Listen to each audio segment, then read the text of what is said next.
In 2025, Rheem will commit to achieving zero waste and zero landfill impact from all of our global manufacturing operations.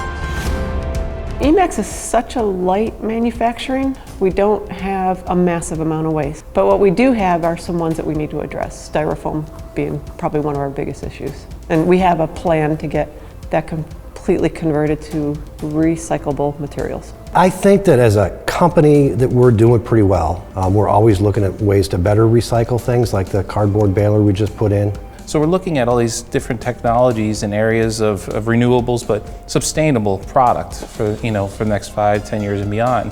And what happens when those products are at the end of their life? How does it affect the landfill? We're very conscious and careful of the energy we're using in this space. We have a place for where the cardboard goes. So there's a lot of better communication too amongst each other where things go. I could see a difference with everybody. Everyone realizes that, we have to do good things for our planet in order for it to, be around for our children's future. People do what they do, but I think a lot of it is they don't know what they don't know, and as we get more into the recycling and they understand more what's going on, I think that it's going to take off even more. So use as much of it as you can, before throwing anything away.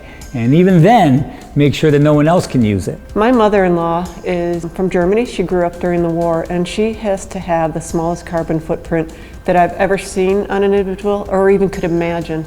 And what was interesting is that's her way of life. Uses minimal water, there's not waste going out of her house, she's recycling, she's very conscious of what she's bringing in. But to her, that's not a burden, that's just a way of life. I spent 10 years on a submarine where you have to really travel light. There is no room for waste. You don't bring things that are wasteful or disposable. It's easy for me. I can always see the benefit of leaning things out. Now we each have our own recycling bin, and so that just really feels good. I was really happy and excited that, now we're recycling. I'm excited about it. I want to leave the earth the same way it was when I came in. I think we're going to beat that date. We're real excited here to do it.